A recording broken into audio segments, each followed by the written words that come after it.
28 मार्च की रात थी। दोस्तों संग दावत का माहौल था, लेकिन किसी को क्या पता कि ये दावत किसी की जिंदगी की आखिरी दावत बन जाएगी। अश्विनी चौहान उम्र 32 साल अपने ही दोस्तों के साथ दावत में गया। उसका शव सड़क के किनारे पड़ा मिला, शरीर पर चोटों के निशान।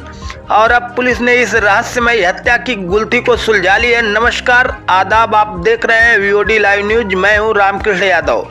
आइए जानते क्या है पूरी कहानी। पुलिस के अनुसार 5 अप्रैल 2025 को जीएनपुर थाना पुलिस ने एक बड़ी कामयाबी हासिल की। हत्या के मामले में शिवम यादव नाम के आरोपी को गिरफ्तार किया है।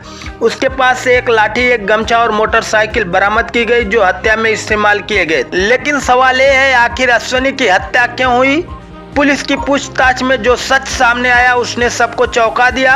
अश्विनी चौहान और रामचंद्र उर्फ मैकू दोनों एक ही गांव के थे। दोनों ही अगली बार प्रधानी का चुनाव लड़ना चाहते थे, लेकिन मैकू को डर था कि अगर अश्विनी चुनाव लड़ा तो वह चुनाव हार जाएगा।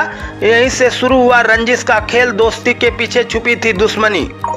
रामचंद्र ने अश्विनी को दावत के बहाने बुलाया और फिर उसके साथ साथियों को तैयार किया। एक एक करके 10 से ज्यादा लोग इस साजिश में शामिल हो गए। 28 मार्च की रात जब अश्विनी दावत खाकर घर लौट रहा था, तभी रास्ते में उसे घेर लिया और फिर लाठी राड और पंच से उस पर हमला किया, जब तक कि उसकी जान नहीं चली गई।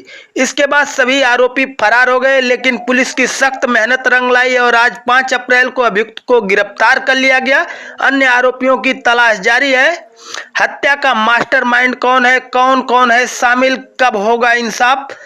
ये मामला न सिर्फ हत्या है, बल्कि ये दिखाता है कि सत्ता की हवस में लोग किस हद तक जा सकते हैं। ऐसे ही वीडियो के लिए चैनल को सब्सक्राइब करें, वीडियो को लाइक करें, कमेंट करके बताएं क्या आप सोच सकते हैं कि दोस्त ही दोस्त का कातिल बन सकता है।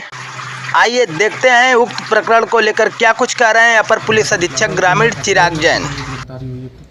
देखिए, थाना जीएनपुर पे 28 मार्च 2025 में यह सूचना प्राप्त हुई थी कि गांव नरहन के पास में सड़क पे एक व्यक्ति है अश्विनी चौहान, जिनकी लगभग उम्र 32 वर्ष है। वो मृत अवस्था में पड़े हुए हैं। इस सूचना पर थाना जीएनपुर की पुलिस मौके पर पहुंची। मौके पर मोटरसाइकिल और मृत अवस्था में जो पड़े हुए थे उनको कब्जे में लेकर नियमानुसार पोस्टमार्टम कराया गया। पोस्टमार्टम में इनकी मृत्यु के कारण हेड इंजरी आया था, एंटीमॉर्टम हेड इंजरी। उसके बाद मुकदमा दर्ज किया गया। मुकदमा में विवेचना शुरुआत की गई। विवेचना में तथ्य प्रकाश में आया जब हमने एक गिरफ्तारी इसमें की शिवम यादव की। शिवम यादव ने इस पूरी घटना का खुलासा किया और विस्तृत रूप से कहानी के बारे में बताया। उसने बताया कि जो मैकू है वो इसका दोस्त है। मैकू यादव ने पूरी जो घटनाक्रम है वो प्लान किया था। इसमें मैकू यादव और अश्विनी यादव आपस में पहले से दोस्त रहे हैं और मैकू यादव की महत्वाकांक्षा की थी कि वो प्रधान की चुनाव लड़े। पर चूंकि अश्विनी चौहान पहले से बीडीसी का चुनाव भी लड़ चुके हैं और काफ़ी प्रबल दावेदार थे, इसलिए मैकू को लगता था कि जब तक ये हटेंगे नहीं रास्ते से तब तक मेरा प्रधान बनने का जो ख्वाब है वो पूरा नहीं हो पाएगा। मैकू ने यहाँ तक कि अपना पोस्टर भी छपा रखे थे भावी प्रत्याशी के रूप में, और उन्होंने एक व्हाट्सएप ग्रुप भी बना रखा था इसके लिए कि वो अपने प्रधानी की पब्लिसिटी भी कर सकें, विज्ञापन कर सकें। पर चूंकि जब तक अश्विनी चौहान रास्ते में रहेंगे वो इस चुनाव को जीत नहीं पाएंगे, इस कारण से उन्होंने इनको हटाने की घटना बनाई, प्लानिंग की पूरी। इसमें रात्रि में 28 तारीख की रात्रि में उन्होंने अपने 10-11 दोस्तों को दावत पे बुलाया और वहीं पे उनको अपनी प्लानिंग के बारे में बताया कि मुझे इसको हटाना है रास्ते से, अगर आप साथ देंगे तो आगे मैं आपकी मदद करूँगा।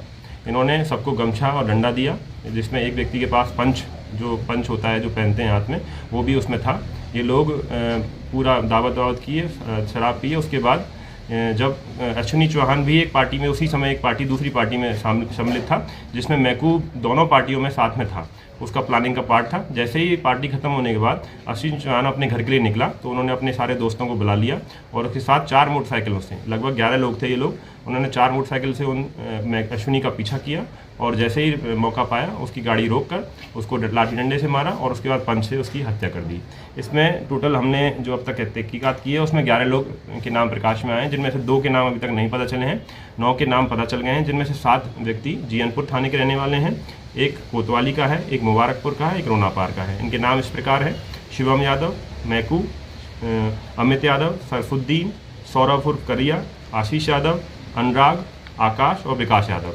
इन लोगों की लिए टीम गठित कर दी गई। अब तक एक गिरफ्तारी हुई है शिवम यादव की और बाकी 10 लोगों की गिरफ्तारी के लिए 4 टीमें गठित कर दी गई हैं। जल्दी ही जल्द इनकी गिरफ्तारी सुनिश्चित की जाएगी।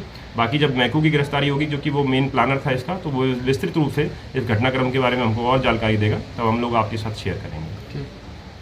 सर अभी इस मामले में कौन है कि आपके अंदर? गिरफ्तारी अब तक शिवम यादव की हो चुकी है, बाकी 10 की गिरफ्तारी के लिए 4 टीमें गठित की गई।